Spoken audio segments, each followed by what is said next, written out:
तो संविधान के भाग 6 के अंतर्गत आज हम पढ़ने वाले विधानमंडल के बारे में। अब राज्य का विधानमंडल क्या होता है इस चीज को समझते हैं। तो जैसे केंद्र सरकार के लिए संसद होती है, उसी प्रकार राज्य के लिए राज्य का विधानमंडल होता है। जो काम संसद का होता है वैसा का वैसा ही काम राज्य के विधानमंडल का होता है।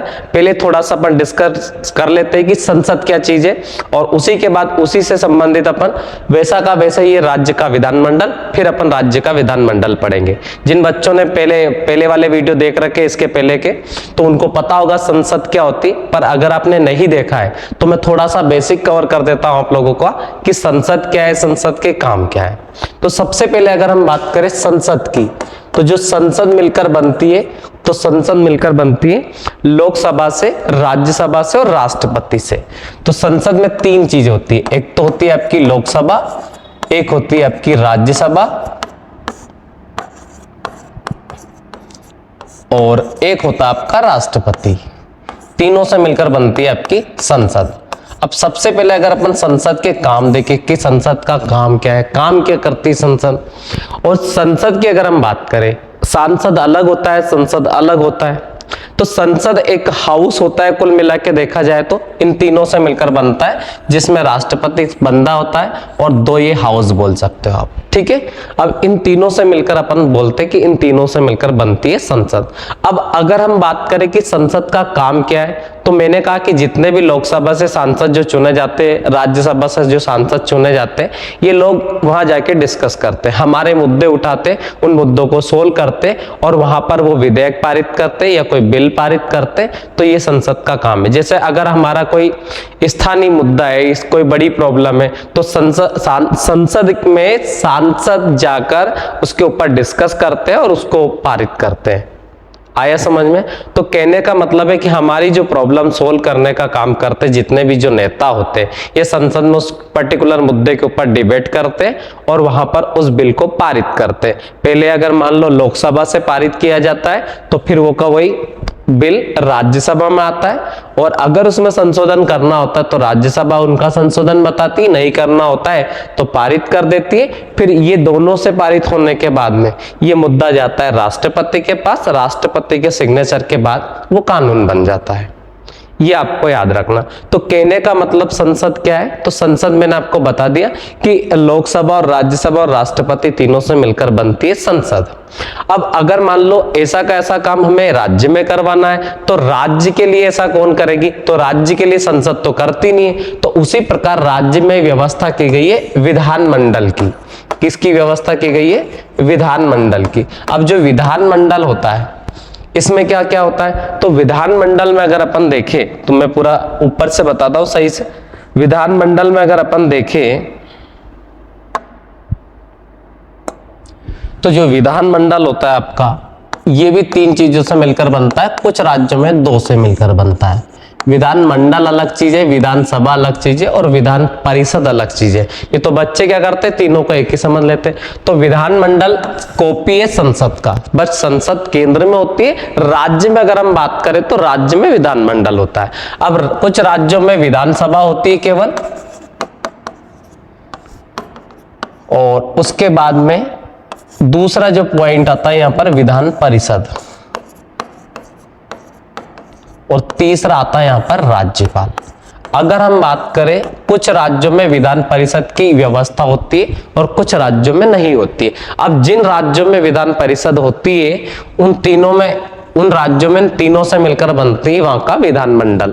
अब अगर जिन राज्यों में, जैसा हमारा मध्य प्रदेश है, तो मध्य प्रदेश में विधान परिषद की व्यवस्था नहीं है, तो विधान परिषद की व्यवस्था नहीं है तो हमारे यहाँ विधान परिषद नहीं है, तो हमारे यहाँ एक तो विधानसभा और राज्यपाल दोनों से मिलकर केवल हमारा विधानमंडल बनता है। पर जिन राज्यों में विधान परिषद की व्यवस्था है वहां पर विधानसभा, विधान परिषद और राज्य तीनों से मिलकर विधानमंडल बनता है।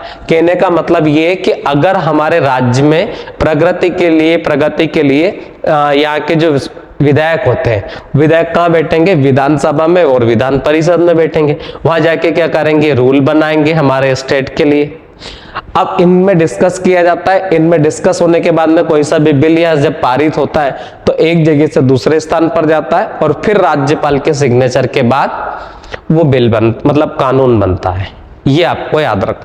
तो जैसे संसद का काम था वैसा का वैसा ही किसका काम है, विधानमंडल का। पर संसद में लोकसभा राज्यसभा दोनों कंपलसरी होती है, और यहाँ पर विधानसभा तो होती है पर बहुत सारे राज्यों में विधान परिषद ऑप्शनल होती है। ये राज्य के ऊपर डिपेंड करता है कि वो विधान परिषद वहां पर रखना चाहती है, वहां की विधानसभा कि नहीं रखना चाहती। इसको संसद बना भी सकती है, बिगाड़ भी सकती है। इन सब चीजों के बारे में आज अपन डिस्कस करने वाले हैं। तो अपन ने राज्यपाल इसके जस्ट पिछले वाले वीडियो में पूरा पढ़ लिया था। आज अपन पढ़ेंगे विधानसभा और विधान परिषद दोनों के बारे में, क्योंकि हम विधानमंडल पढ़ेंगे तो विधानमंडल में हमने राज्यपाल तो पढ़ ही लिया है, तो राज्यपाल पढ़ने के बाद आज अपन जो पढ़ेंगे तो एक तो विधानसभा और विधान परिषद के बारे में पहले अच्छे से समझेंगे। तो सबसे पहले मैं आर्टिकल बता देता हूं, उसके बाद पूरा का पूरा डीप में अपन इनको एक्सप्लेन करेंगे।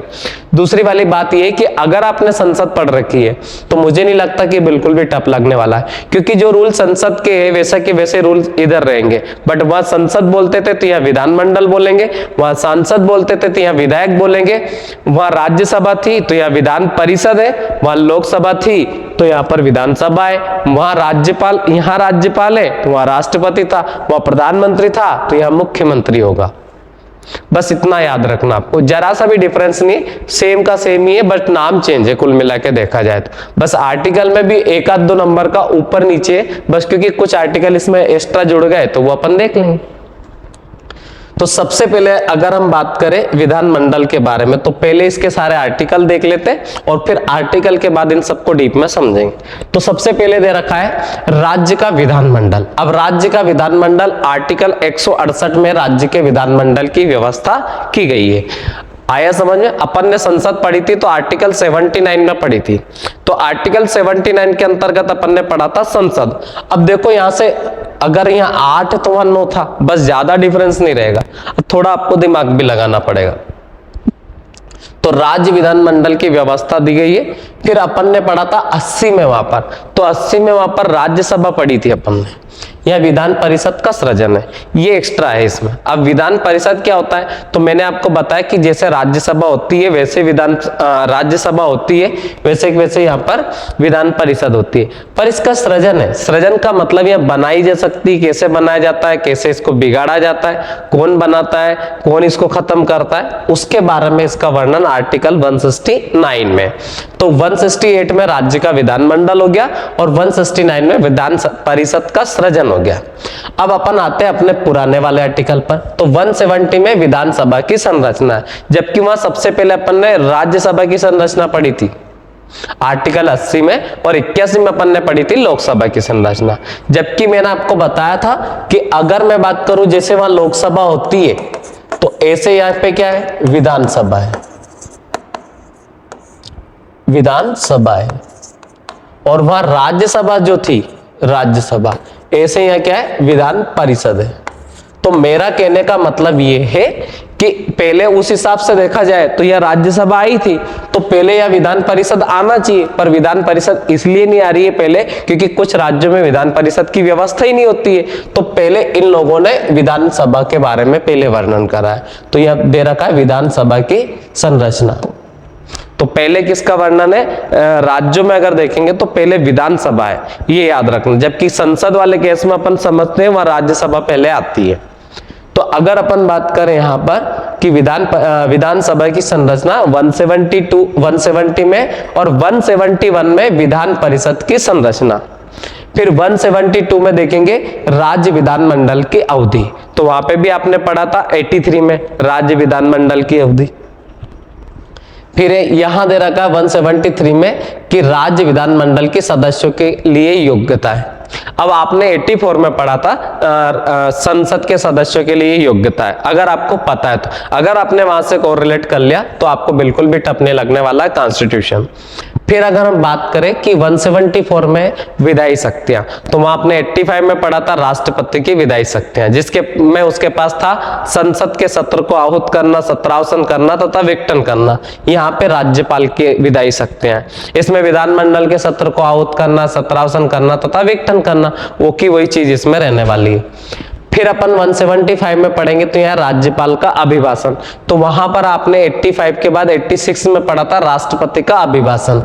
फिर अगर हम देखें तो ये 176 में राज्यपाल का विशेष अभिभाषण, और ये आर्टिकल अपन ने राष्ट्रपति वाले केस में 87 में पढ़ा था। मैंने बताया भी था कि ये बहुत इंपॉर्टेंट है, क्योंकि इसको संसद जो मंत्री परिषद होती है वो लिख कर देती है।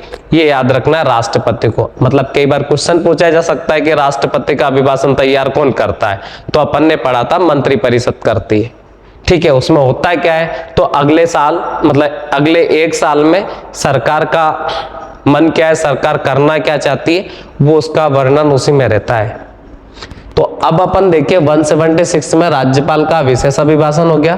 फिर 177 में दे रखा है सदनों के बारे में मंत्री व महाधिवक्ता के अधिकार। सेम का सेम अपन ने 88 में पढ़ा था। तो यहाँ 77 है तो वहां 88 है, तो वहां अटॉर्नी जनरल और मंत्रियों के अधिकार अपन ने पढ़े थे। इसमें अपन पढ़ रहे महाधिवक्ता। मैंने कहा था अटॉर्नी जनरल रिप्लेस करता है महाधिवक्ता को। फिर 178 में विधानसभा के अध्यक्ष एवं उपाध्यक्ष। मैंने आपको स्पष्ट बोला है कि वहां पहले विधानसभा नहीं आती, वहां पे राज्यसभा चलती है। बस यहाँ पर आपको क्या याद रखना है कि उधर संसद में देखते हैं तो संसद में राज्यसभा पहले चलती है, जबकि राज्य में विधानसभा पहले चलती है, ये याद रखना है। तो यहाँ पर आपको 178 में दे रखा है कि विधानसभा के अध्यक्ष एवं उपाध्यक्ष। 179 में अध्यक्ष एवं उपाध्यक्ष के पद रिक्त। याद रखने की स्कीम बता दो, पहले तो अध्यक्ष और उपाध्यक्ष बनाए जाएंगे, तभी तो पद रिक्त होंगे, तो अगले नंबर पे उनके पद रिक्त है। फिर अध्यक्ष के रूप में उपाध्यक्ष के कार्य, मतलब जब अध्यक्ष नहीं रहेगा उस स्थिति में अध्यक्ष का पद कौन संभालेगा, तो वो संभालेगा आपका उपाध्यक्ष। तो अध्यक्ष के रूप में उपाध्यक्ष के कार्य 180 में। अब 181 में के अध्यक्ष व उपाध्यक्ष का पीठासीन ना होना। ठीक है, उसके बाद में 182 में विधान परिषद के सभापति और उपसभापति। अब देखो जैसा का जैसा आपने 178 में पढ़ा है वैसा का वैसा 182 में क्या है, बस आपका घर चेंज हो जाएगा, मतलब वो हाउस चेंज हो जाता है, क्योंकि वो विधानसभा है या विधान परिषद है। अब विधानसभा रहती है तो वहां अध्यक्ष उपाध्यक्ष बोलते हैं उन लोगों को, अगर परिषद है तो यह सभापति और उपसभापति बोलते हैं। तो 182 में आपको दे रखा है विधान परिषद के सभापति और उपसभापति। 183 में जस्ट उनका पद रिक्त है, और 184 में सभापति के रूप में उपसभापति के कार्य, और 185 में सभापति और उपसभापति का पीठासीन न होना। अब अगर आप यहां से समझते 178 से, तो 178 से 185 तक बिल्कुल कॉपी है 4-4 आर्टिकल, क्योंकि 178 कॉपी है किससे, तो 182 से। ठीक है, और ऐसे 179 कॉपी 183 से, ऐसे 180 कॉपी किससे, 184 से, ऐसे 181 कॉपी है 185 से। तो पूरा का पूरा सेम है। अगर आप इसे सिस्टमेटिक पढ़ते तो बिल्कुल भी टफ नहीं है ये चीज आपको याद रखना है। ठीक है, अब चलते हैं अपन आगे, और इसको उधर से भी कोरिलेट कर सकते हो पार्लियामेंट वाले चैप्टर से। फिर अपन देखें कि 186 में क्या है, तो राज्य पीठासीन अधिकारियों के वेतन भत्ते। ठीक है, फिर राज्य विधानमंडल का सचिवालय है 187 में। अब 168 के बाद अपन थोड़ा दे रखा है इसने कि 168 से अपन डीप में पढ़ेंगे। अब डीप में कैसे, तो देखो सबसे पहले अपन ने पढ़ा था कि आर्टिकल 168 प्रत्येक राज्य का एक विधानमंडल होगा, जो राज्यपाल तथा राज्यों में 2 सदन विधानसभा और विधान परिषद तथा कुछ राज्यों में 1 सदन विधानसभा से मिलकर बनता है। कहने का मतलब यह है कि हर राज्य में एक विधान मंडल की व्यवस्था की जाएगी। मैंने आपको बताया था कि जो विधान मंडल होता है वो एक्चुअल में लोकसभा से विधान मंडल जो होता है विधानसभा से, विधान परिषद से और राज्यपाल तीनों से मिलकर बनेगा। यहाँ दे भी रखा आपको कि एक तो मैंने आपको बताया था कि अगर अपन बात करें कि एक तो विधान मंडल जो बनेगा वो किस किस से मिलकर बनता है, तो विधान मंडल एक तो बनेगा आपके विधानसभा से, और उसके बाद में विधानसभा के बाद में विधान परिषद से, और एक आपका राज्यपाल। इन तीनों से मिलकर बनता है, ये चीज आपको याद होना चाहिए। अब अगर कुछ राज्यों में विधान परिषद की व्यवस्था नहीं है तो उन राज्यों में विधानसभा और राज्यपाल दोनों से मिलकर बनेगा। जैसे हम हमारे मध्य प्रदेश की बात करते हैं तो हमारे मध्य प्रदेश में विधान परिषद की व्यवस्था नहीं है, तो मध्य प्रदेश का जो विधानमंडल होगा तो विधानमंडल विधानसभा और राज्यपाल दोनों से मिलकर बनेगा। या स्पष्ट लिखा भी है कि कुछ राज्यों में तो विधानसभा और विधान परिषद और राज्यपाल तीनों से मिलकर बनेगा, पर कुछ राज्यों में केवल विधानसभा और राज्यपाल दोनों से मिलकर बनेगा। पर हर राज्य में एक विधानमंडल की व्यवस्था इसलिए की गई है क्योंकि विधानमंडल वैसा ही काम करता है जैसा संसद। अब किसी पर्टिकुलर राज्य में अगर विधानमंडल की व्यवस्था नहीं है तो उस राज्य का विकास कैसे होगा, उस राज्य के प्रॉब्लम्स के बारे में चर्चाएं कैसे होगी, वहां के जो विधायक हैं वो कहाँ डिस्कस करेंगे। इस वजह से विधानमंडल की व्यवस्था की गई है, ये याद रखना। अब अगला आर्टिकल इसमें दे रखा है विधान परिषद के बारे में, तो अपन ने इसके बाद विधान परिषद के बारे में पूरा डीप में पढ़ेंगे। तो अपन ने 169 के अंतर्गत पढ़ा था कि आर्टिकल 169 के अनुसार संसद को राज्य विधान परिषद स्थापित करने तथा उसका अंत करने का अधिकार देती है। तो मैंने ये कहा था कि विधान परिषद जो होती है उसको जब अपन चाहे बनवा सकते हैं और जब चाहे उसे हटा सकते हैं। मतलब ये डिसाइड कौन करेगा, तो ये डिसाइड करता है राज्य की विधानसभा, पर बनाता कौन है, संसद बनाता है। अब देखते हैं कैसे उसको बनाया जाता है और कैसे उसको हटाया जाता है। तो सबसे पहले अपन समझते उसके बारे में। मैंने कहा सबसे पहले दे रखा है कि राज्य विधानसभा अपने विशेष बहुमत से विधान परिषद के गठन या समापन का प्रस्ताव पारित कर दे तो संसद विधि बनाकर राज्य में विधान परिषद का गठन या समापन कर सकता है। देखो सबसे पहला पॉइंट आता है कि विधानसभा कैसे बहुमत से, तो विधानसभा अपने विशेष बहुमत। विशेष बहुमत का मतलब क्या होता है, तो विशेष बहुमत का मतलब होता है 2/3 या इससे अधिक बहुमत से ये प्रस्ताव पारित कर दे कि उस पर्टिकुलर राज्य के लिए एक विधान परिषद की व्यवस्था, विधान परिषद बनाना आवश्यक है। तो आपकी जो संसद होगी, मतलब हमारे देश की जो संसद होगी, उस पर्टिकुलर राज्य के लिए विधान परिषद की स्थापना कर देगी।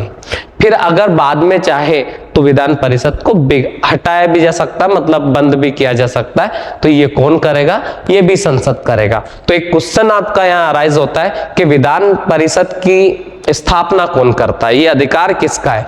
तो मैंने कहा कि विधानसभा के 2/3 बहुमत से प्रस्ताव पारित होने के बाद ये काम करने का अधिकार संसद के पास है। मतलब संसद बना भी सकती है, संसद हटा भी सकती है, पर किसके कहने पर बनाएगी, तो ये याद रखना है संसद जब बनाती है तो विधानसभा में प्रस्ताव पारित होने के बाद बनाएगी और विधानसभा में प्रस्ताव पारित होने के बाद इसको हटा सकती है। और प्रस्ताव 2/3 बहुमत से पारित होना चाहिए, मतलब यहाँ विशेष बहुमत दे रखा है और अपन ने आर्टिकल 368 के अंतर्गत इसको पढ़ा भी था। ये चीज आपको याद रखना। अब यहां दे रखा था कि वर्तमान में इतने राज्यों में विधान परिषद की व्यवस्था है, तो ये तो जब राज्य चाहे जब बनवा सकते, जब हटाए तो हटवा सकते, उनके ऊपर डिपेंड करता है। अब हम पढ़ने वाले आर्टिकल 171 में, क्योंकि 170 में तो हम विधानसभा के बारे में पढ़ेंगे। अब चर्चा विधान परिषद की चल रही है तो हम पहले विधान परिषद को ही कवर कर लेते हैं। यहां दे रखा आर्टिकल 171 के अनुसार राज्यों में विधान परिषद के सदस्यों की संख्या, राज्यों में विधान परिषद के सदस्यों की संख्या विधानसभा के कुल संख्या के 1/3 से अधिक तथा किसी भी स्थिति में 40 से कम नहीं होगी। इस बात को अच्छे से समझते हैं। जैसे मान लो कोई राज्य है, अब उस राज्य ने अपने राज्य में विधान परिषद की व्यवस्था करवाई, मतलब विधान परिषद बनवाई, तो विधान परिषद के सदस्यों की संख्या कितनी होगी, तो 1/3 से अधिक होगी और किसी भी स्थिति में 40 से कम नहीं होगी। मतलब अपना राज्य, सपोज उदाहरण के तौर पर अगर हम देखें कि हमारा मध्य प्रदेश, एग्जाम्पल दे रहा हूं, मान लो मध्य प्रदेश में 300 विधानसभा सीटें होती, अभी तो 230 है, पर मैं उदाहरण दे रहा हूं 300, कि अगर 300 होती तो 1/3 से अधिक, मतलब 100 से अधिक नहीं हो सकती और किसी भी स्थिति में 40 से कम नहीं हो सकती। 1/3 मतलब 300 का 1/3 निकालेंगे तो कितना जाएगा 100 और इधर कितना जाएगा 40। अब मान लो किसी राज्य में अगर अपन देखें 100 ही सीट है। अब 100 का 1/3 1/3 निकालोगे, 1/3 निकालोगे तो 33 ही आता है। तो यहाँ 33 नहीं रखना, किसी भी स्थिति में 40 तो कम से कम रखना है। मतलब मैंने आपको बताया मैक्सिमम मिनिमम 40 सीटें होना आवश्यक है, और मैक्सिमम मतलब उसका 1/3, वहां के उस राज्य का 1/3। जैसे अगर अपन बात करें यूपी है तो वहां पर 400 प्लस है, 400 प्लस है तो वह 133 से ज्यादा ऊपर नहीं रख सकते, समथिंग आप बस इतना याद रखना है। तो ये चीज पे ध्यान देना है कि विधान परिषद की अगर हम बात करें तो विधान परिषद में सदस्यों की संख्या कितनी होगी, तो विधानसभा का 1/3 से अधिक नहीं होगी, और किसी भी स्थिति में 40 से कम नहीं होगी। क्योंकि बहुत सारे राज्यों में तो 70 सीटें, 60 सीटें, अब उसका अगर अपन 1/3 निकालते तो 60 का 1/3 तो 20 आता। अब 20 आता तो क्या 20 विधान परिषद के सदस्य होंगे? तो नहीं, कम से कम 40 सदस्य आवश्यक होंगे, ये इसमें दे रखा है। फिर यहां दे रखा है आर्टिकल 171 के 3 के अनुसार कि विधान परिषद के सदस्यों का चुनाव निम्न संस्थाओं तथा व्यक्तियों के द्वारा किया जाता है। पहली बात तो यह है कि जैसे हम विधान परिषद के सदस्यों को वोट नहीं कर सकते, हम वोट करते हैं विधान परिषद की जगह विधानसभा के सदस्यों को। जैसे हम संसद में अगर हम बात करें तो हम लोकसभा के सदस्यों को वोट करते हैं, जबकि हम राज्यसभा के सदस्यों को वोट कहां करते हैं। तो उसी प्रकार विधान परिषद के सदस्यों को भी हर कोई व्यक्ति वोट नहीं कर सकता है, कुछ स्पेशल लोग होते हैं वही इनको वोट कर सकते हैं, पर विधानसभा के सदस्यों को हम वोट करते हैं, ये आपको पता होगा। जैसे अभी लोकसभा के चुनाव चल रहे हैं तो अभी हम लोकसभा में वोट करें। अब अगर राज्यसभा के चुनाव होते तो राज्यसभा में कहां वोट करते हैं, क्योंकि राज्यसभा में हमें वोट करने का अधिकार नहीं है, पर हमें लोकसभा में मतलब लोकसभा में तो है, और ऐसे विधानसभा में भी है। अब विधान परिषद में है या नहीं है इसको हम देखते हैं। तो पहला यहां दे रखा है कि 1/3 सदस्य स्थानीय निकायों से मिलकर बनने वाले निर्वाचक मंडल से चुने जाते हैं। स्थानीय निकाय की हम बात करें तो ग्राम पंचायत से लेकर जो नगर निगम तक की जो चीजें होती है, ठीक है, ये होते हैं स्थानीय निकाय। तो 1/3 सदस्यों को कौन चुनने का काम करता है, तो 1/3 सदस्य चुनने का काम करते स्थानीय निकाय, बस इतना याद रखना है। तो पहला पॉइंट हो जाएगा आपका स्थानीय निकाय। दूसरे पे आते 1/3 सदस्य राज्यसभा के सदस्यों के द्वारा चुने जाते हैं। जो बाकी के 1/3 होंगे उनको कौन चुनेगा, तो राज्यसभा के जो सदस्य होंगे वो चुनेंगे, ठीक है ना, जो राज्यसभा सांसद होंगे, क्योंकि राज्यसभा में कोई विधायक तो होते नहीं, तो राज्यसभा में सांसद होते हैं, तो राज्यसभा सांसद इनको चुनते हैं। और 1/12 सदस्यों को माध्यमिक शिक्षण संस्थाओं के 3 वर्ष से पुराने शिक्षकों के द्वारा चुने जाते हैं। मतलब 1/12 सदस्य होंगे 3 वर्ष से पुराने टीचर इनको चुनेंगे, जो माध्यमिक शिक्षक संस्थाओं में होते हैं। अब 1/12 सदस्य होते हैं उनको 3 साल से पुराने ग्रेजुएट चुनते हैं, 3 साल से पुराने ग्रेजुएट, ये याद रखना, जिनको 3 साल हो चुके ग्रेजुएशन करे हुए वो लोग इनको चुन सकते हैं। और 1/6 सदस्यों का मनोनयन राज्यपाल करता है। कौन करता है? राज्यपाल। 1/6 सदस्यों का मनोनयन कौन करता है? राज्यपाल। जैसे आपने राष्ट्रपति के केस में पढ़ा था कि 12 सदस्यों का मनोनयन करता है राष्ट्रपति, जो लोकसभा मतलब जो राज्यसभा में चुने जाते हैं। कहां चुने जाते हैं? राज्यसभा में। कहां से चुने जाते हैं? शिक्षा, समाज सेवा, विज्ञान, कला आदि क्षेत्रों से चुने जाते हैं। तो उसी प्रकार 1/6 सदस्यों को राज्यपाल चुनता है, शिक्षा से, समाज सेवा से, खेल से, विज्ञान से, कला से, इन क्षेत्रों से चुनता है। तो ये होता है राज्य विधान परिषद के सदस्यों का चुनाव। तो मैंने कहा अगर आप इनको सबको जोड़ते हैं तो इनकी वैल्यू टोटल आ जाएगी 1। तो ये याद रखना कि 1/3 सदस्य स्थानीय निकाय चुनते हैं और 1/3 सदस्य चुनते हैं राज्यसभा के सदस्य, और 1/12 को 3 साल से पुराने टीचर चुनते हैं, और 1/12 को 3 साल से पुराने ग्रेजुएट चुनते हैं, और 1/6 सदस्यों का चुनने का काम करता है आपका राज्यपाल। और वो कहां से चुनता है? तो शिक्षा, समाज सेवा, विज्ञान, कला आदि क्षेत्रों से चुनता है। तो ये चीज आपको याद रखना है, ठीक है। तो मैंने आपको बता दिया कि विधान परिषद बनती कैसे, बनाता कौन है और बिगाड़ भी कौन सकता है, और किसके कहने पर बनाया जाता है, ये चीज हम अच्छे से समझ चुके हैं। दूसरी वाली बात है कि कितने सदस्य हो सकते हैं और किनको वोट कौन करता है। मतलब विधान परिषद के सदस्यों को क्या जनता वोट करती है? तो नहीं करती। जनता में कौन करते हैं? अगर हम देखें तो 1 साल से मतलब 3 साल से पुराने टीचर इसमें आ रहे हैं और 3 साल से पुराने ग्रेजुएट आ रहे हैं, और बाकी तो राज्यसभा के सदस्य आ रहे हैं और स्थानीय निकाय के सदस्य आ रहे हैं। तो हम उनको जनरली वोट नहीं करते जो इनमें नहीं आते। अब चलते आगे। अब दे रखा आर्टिकल 172 के अनुसार विधान परिषद एक स्थायी सदन है जिसे कभी भी भंग नहीं किया जा सकता, और इसके 1/3 सदस्य प्रति 2 वर्ष के बाद अवकाश ग्रहण करते हैं। कहने का मतलब जैसा अपन ने राज्यसभा के केस में पढ़ा था वैसा का वैसा डिक्टो कॉपी है। मैंने कहा था कि राज्यसभा अपन ने पढ़ी थी तो राज्यसभा एक स्थायी सदन अपन ने पढ़ा था, जबकि लोकसभा एक अस्थायी सदन है। क्योंकि राज्यसभा स्थायी कैसे, तो मैंने कहा सारे सदस्यों का चुनाव एक साथ नहीं होता है राज्यसभा में, 1/3 सदस्यों का होता है हर 2 साल के बाद में। और लोकसभा में ऐसा होता है कि सारे सांसद एकदम से बनते और एकदम से बिगड़ते हैं। जैसे अभी 2024 चल रहा है और अभी जो लोकसभा के चुनाव चल रहे हैं, 4 जून को रिजल्ट आने वाले हैं, तो सारे के सारे जो सांसद है उनका कार्यकाल अब खत्म हो चुका और अब 4 जून के बाद फिर से शुरू होगा।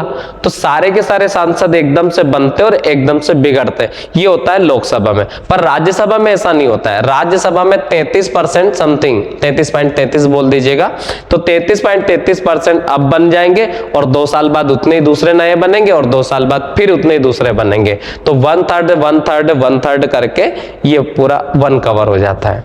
तो उस आधार पर आप देखें तो वैसा का वैसा इसमें दे रखा है कि जो विधान परिषद होती है उसका जो कार्यकाल होता है सदस्य का वो 6 साल का होता है, ठीक है। और उनके जो चुनाव होते हैं वो हर 2 साल के अंदर होते हैं। पर कितने सदस्यों के होते हैं, तो 1/3 सदस्यों के होते हैं, मतलब सारे सदस्यों के चुनाव एक साथ नहीं होते हैं। जबकि विधानसभा की अगर हम बात करें तो विधानसभा के सारे सदस्यों का चुनाव एक साथ होता है। तो ये चीज आपको याद रखना। तो क्वेश्चन पूछा जा सकता है कि विधानसभा के सदस्यों का कार्यकाल कितना होता है, तो आपको पता होना चाहिए कि विधानसभा के सदस्यों, विधान परिषद के सदस्यों का जो कार्यकाल होता है वो होता है 6 साल का, जबकि विधान परिषद के सदस्यों की बात करें तो 6 का होता है, और विधानसभा के सदस्यों का कार्यकाल होता है 5 साल का। विधानसभा एक स्थायी नहीं है, अस्थायी सदन है, जबकि विधान परिषद एक स्थायी सदन है। बस इतना याद रखना है।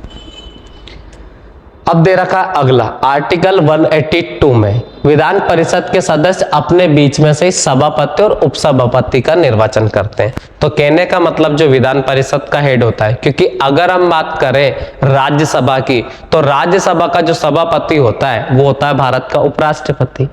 अब वह उपराष्ट्रपति के पद की व्यवस्था होती, पर राज्य में ऐसा कोई उपराज्यपाल तो होता नहीं। अगर यह उपराज्यपाल होता तो उसको हम सभापति चुन लेते विधान परिषद का, पर राज्य में विधान परिषद के पद की व्यवस्था, मतलब विधान परिषद सब राज्यों में होता नहीं, और वहां पर राष्ट्रपति होता है, उसके नीचे उपराष्ट्रपति होता है। तो जो उपराष्ट्रपति होता है वो राज्यसभा का पदेन सभापति होता है आर्टिकल 64 के अनुसार।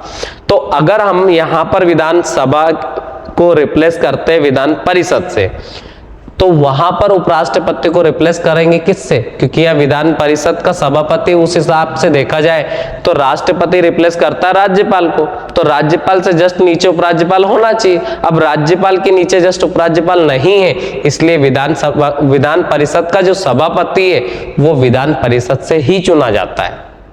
और अगर उपराज्यपाल भी होता, राज्यपाल भी होता एक ही राज्य में, तो ऑब्वियसली है कि जो सभापति होता है वही होता। तो ये आपको याद रखना है।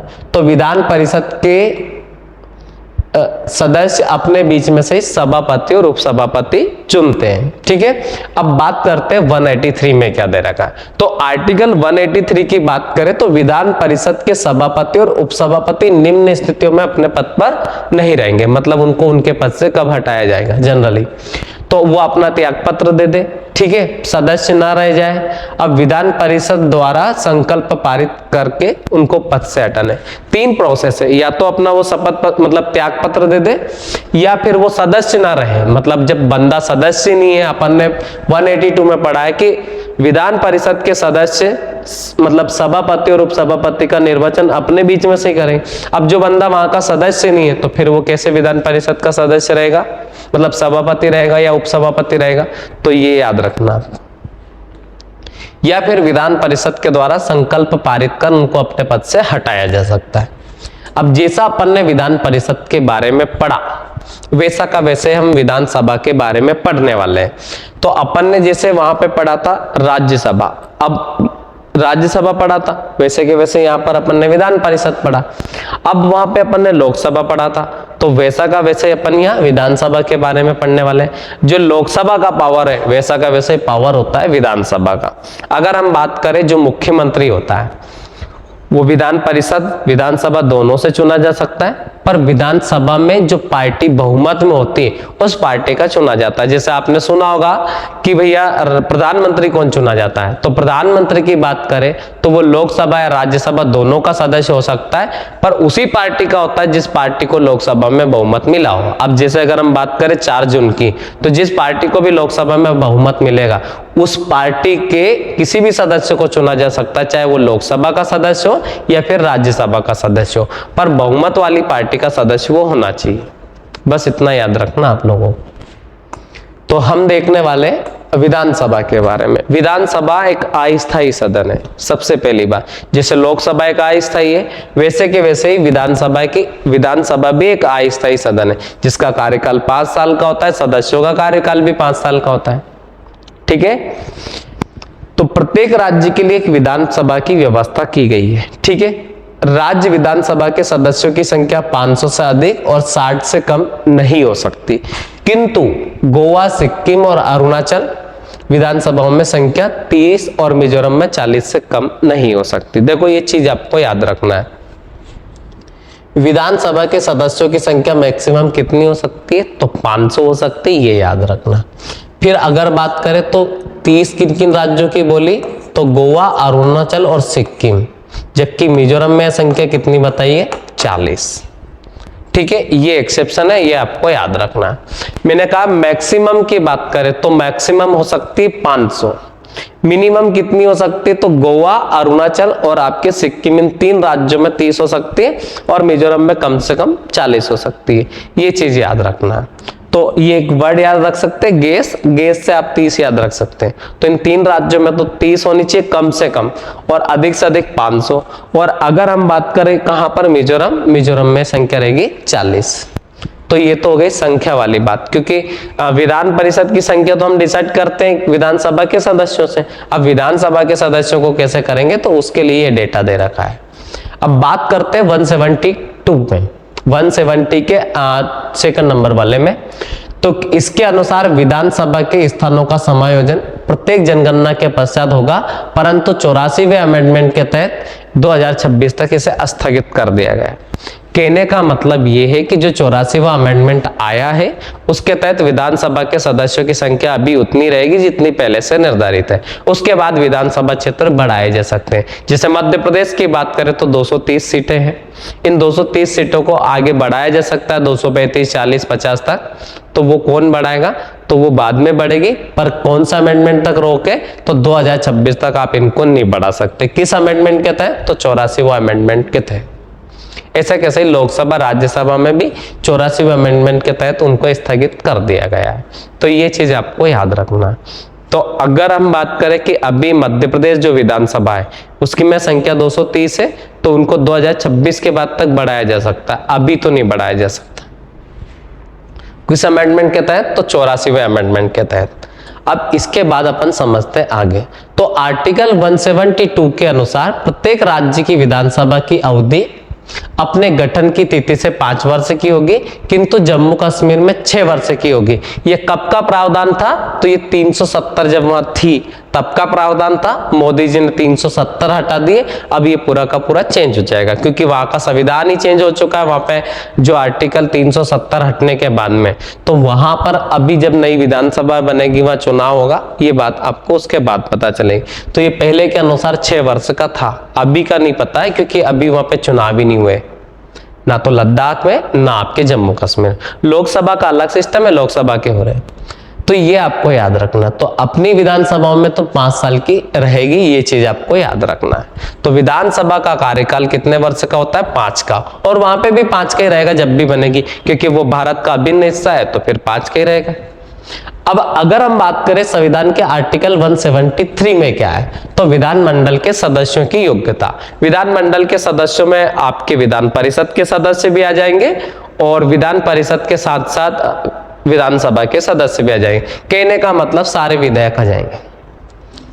जैसे वहां पे सांसद आते थे तो वहां लोकसभा के सांसद आते थे, राज्यसभा के सांसद आते थे, उसी प्रकार यहाँ विधायक आ जाएंगे। अब अगर हम बात करें कि विधानसभा के मामले में, पहले तो वो भारत का नागरिक हो, ये तो सबसे फेवरेट है, आपको इसको तो याद ही रखना है, हर चीज के लिए भारत का नागरिक होना जरूरी है।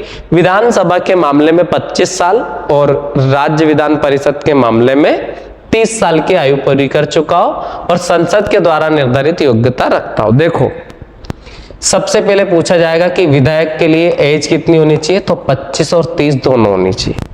पर अगर विधानसभा का विधायक है तो 25 साल आयु पूरी कर चुका हो और विधान परिषद का विधायक बनना है तो उसे 30 साल की आयु पूरी कर चुका हो। अब क्वेश्चन ये आता है कि मुख्यमंत्री की आयु कितनी होनी चाहिए, तो आपको ये पता होगा कि जो बंदा विधायक बन सकता है वो मुख्यमंत्री भी बन सकता है, बस उसके पास समर्थन हो। तो मुख्यमंत्री बनने के लिए भी आपको आयु होनी चाहिए 25। ऐसा कैसे प्रधानमंत्री वाले केस में पढ़ा था अपन ने कि लोकसभा का सदस्य बनने के लिए आयु 25 होनी चाहिए, जबकि राज्यसभा का सदस्य चुने जाने के लिए आयु 30 होना चाहिए। तो मैंने वहां पे भी बताया था कि प्रधानमंत्री बनने के लिए कम से कम कितनी आयु चाहिए, तो प्रधानमंत्री बनने के लिए आपकी आयु 25 साल पूरी होनी चाहिए। उसके बाद आप सांसद भी होने चाहिए और बहुमत वाली पार्टी के सदस्य भी होना चाहिए, ये आपको याद रखना।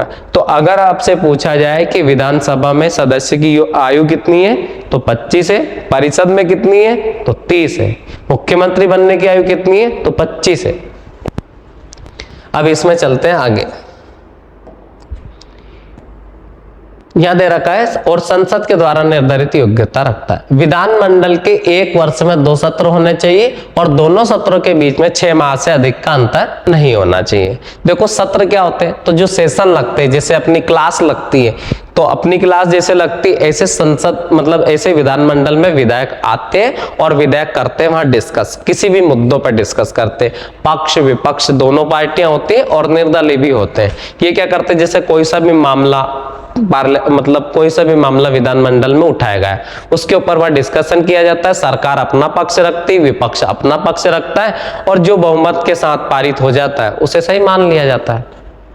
ये होते हैं। अब अगर मान लो वहां पे विधान परिषद की भी व्यवस्था है तो पहले विधानसभा में पारित होने के बाद फिर विधान परिषद में जाता है वो का वही मुद्दा, फिर विधान परिषद के सदस्य भी उसके ऊपर डिस्कस करते और वहां से जाते दोनों से अगर पारित हो जाता है तो फिर वो राष्ट्रपति मतलब राज्यपाल के पास जाता है और राज्यपाल अगर सिग्नेचर कर देते हैं तो राज्यपाल सिग्नेचर करने के बाद वो कानून बन जाता है। और अगर वहां विधान परिषद की व्यवस्था नहीं है तो विधानसभा के बाद सीधे राज्यपाल के पास जाता है। तो ये चीज आपको याद रखनी है।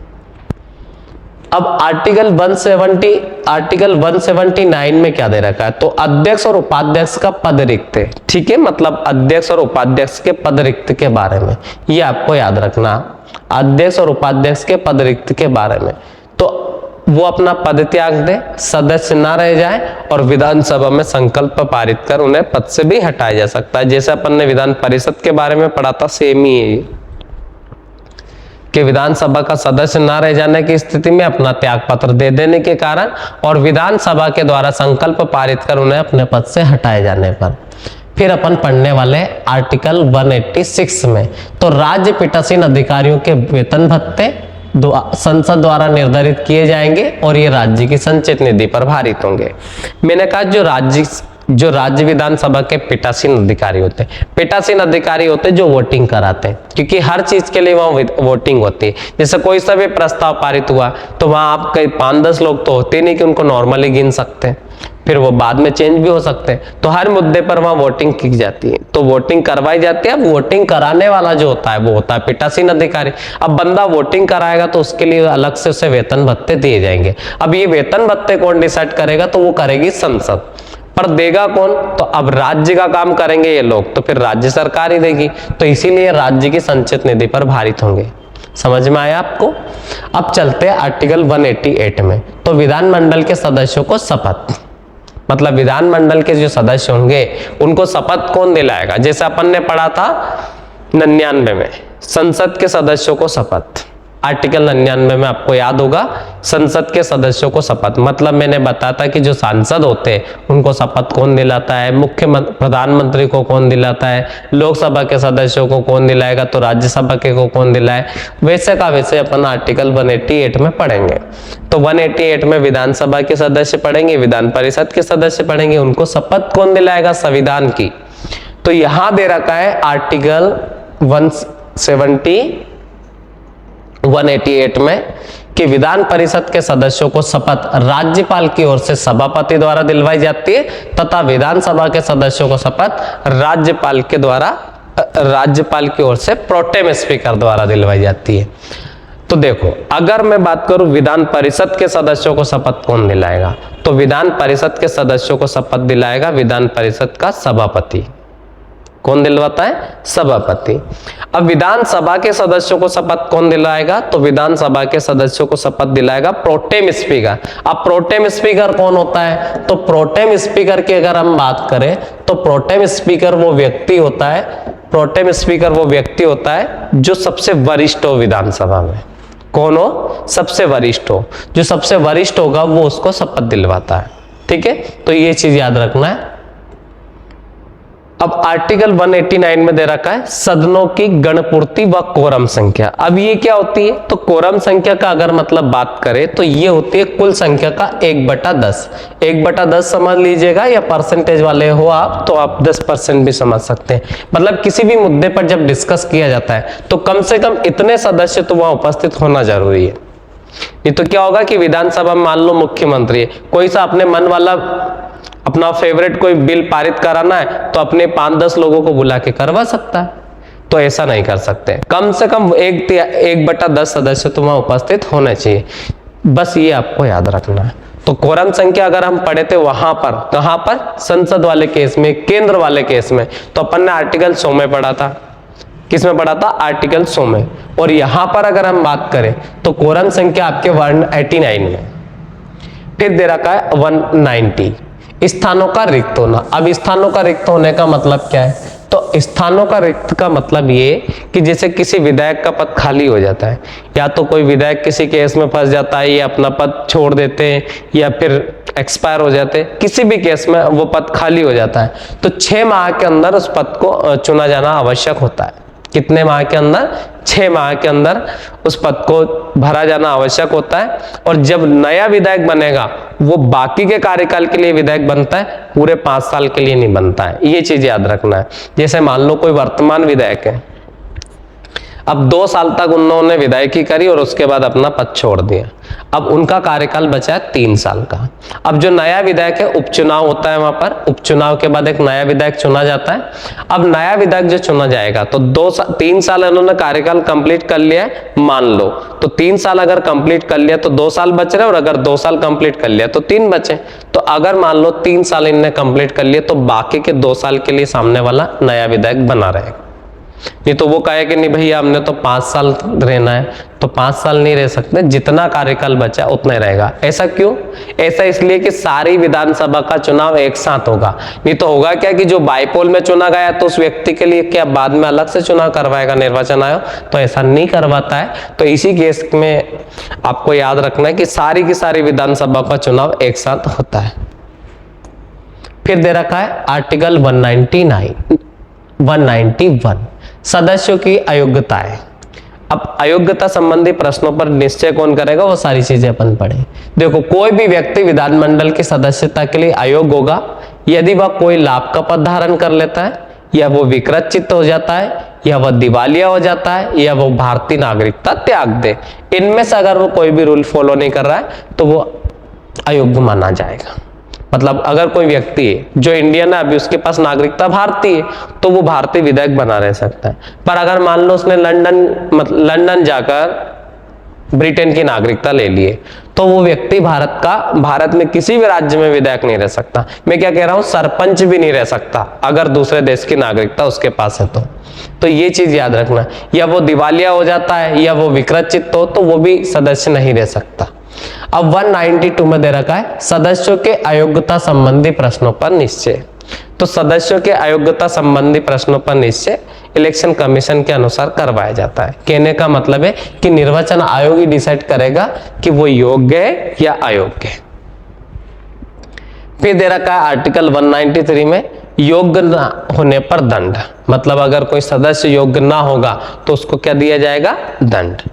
फिर 194 में विधानमंडल सदस्यों के विशेष अधिकार है, मतलब जो विधानसभा के सदस्य होते हैं उनके अधिकार होते हैं, तो ये दे रखा है आर्टिकल 194 में। फिर 195 में अगर हम बात करें तो यह राज्य विधानमंडल के सदस्यों के वेतन भत्ते विधानमंडल द्वारा निर्धारित करता है, मतलब जो राज्य के विधानसभा सदस्य होते हैं उनको वेतन भत्ते कितने मिलेंगे, क्या मिलेंगे, ये आर्टिकल 195 में।